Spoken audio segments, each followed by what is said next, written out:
Kasabay ng pagdiriwang ng International Women's Month, alamin natin ang storya ng two-time world powerlifting champion na si Jessa May Tabuan na nagsisilbing inspirasyon sa mga kababaihan sa larangan ng sports. Yan ang sentro ng balita ni Jamaica Bayaka ng PTV Sports. Sa kultura ng Pilipinas, nakasanayan na ng mga Pilipino na ang mga gawaing ginagamitan ng lakas ay para sa kalalakihan lamang. Mga lalaki, sila ang itinuturing na malakas at kayang gawin ng kahit na anong mabibigat na aktibidad. Pero sa pag-ikot ng mundo, kasabay nito ang pag-usbong ng modernong panahon. Ang mga limitasyon sa mga binibini ay tuluyang tinuldukan ng bagong henerasyon. Pagdating sa larangan ng sports, patunay nito ang mga samot-saring tagumpay at husay na ipinamamalas ng mga kababaihan.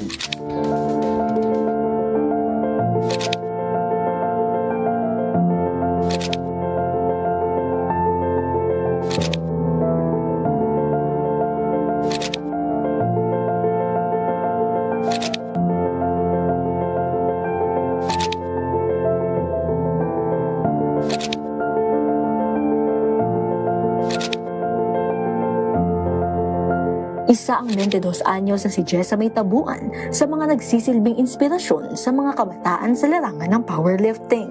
I started when I was 11 years old.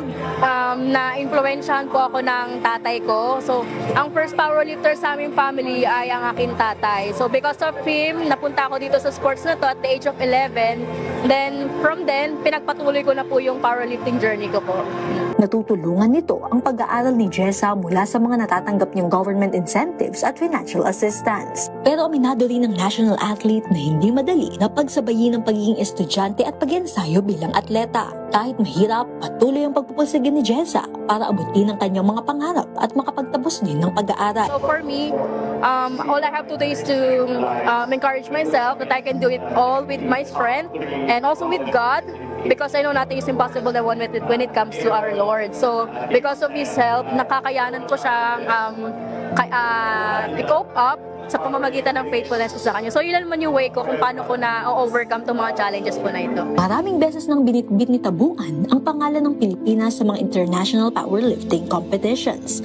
Sa katunayan, 2 world titles at 3 Asian gold medals ang nakamit na ng Pinay powerlifter. At ni minsan, hindi nito naisipang bumitiw sa kanyang kakayahan. Isa rin si Jessa sa mga pinarangalan sa Philippine Sports Writers Awards Night noong January. Taong 2024, gumawa ng kasaysayan ng Filipino powerlifter at nakamit ang gintong medalya sa 2024 World Classic and Equipped Sub-Junior and Junior Powerlifting Championships. Para sa atleta, ito na ang pinakamalaking parangal na kanyang natanggap sa ngayon. Ang sumatotal na bigat na kanyang binuhat, 427.5 kilograms lang naman o katumbas ng halos 9 na kabang bigas. Pero ano nga bang naging sikreto ng atleta para makamit ang mga tagumpay na ito? How to become a world champion? Of course, first of all, humbleness. Kasi if you brag about everything you've covered or you've come, the rest na imbis na mapupunta sa iyo, wala. So that's my way on how to be a world champion. Overcome, discipline, humbleness, discipline, and also makinig din sa payo ng coach. Kasi if we are not listening to the sa mga payo ng coaches natin, hindi natin makukuha tong goal natin. Kasabay ng paggunita sa International Women's Month, may mensahe din si Tabuan sa mga kababaihang nagpupulsigeng maabot ang kanilang pangarap. Huwag kayong makinig sa mga sinasabi ng iba na ang sports nito ay para sa lalaki lang. Bakit ikaw mo, babae ako pero dito ako sa sports nito?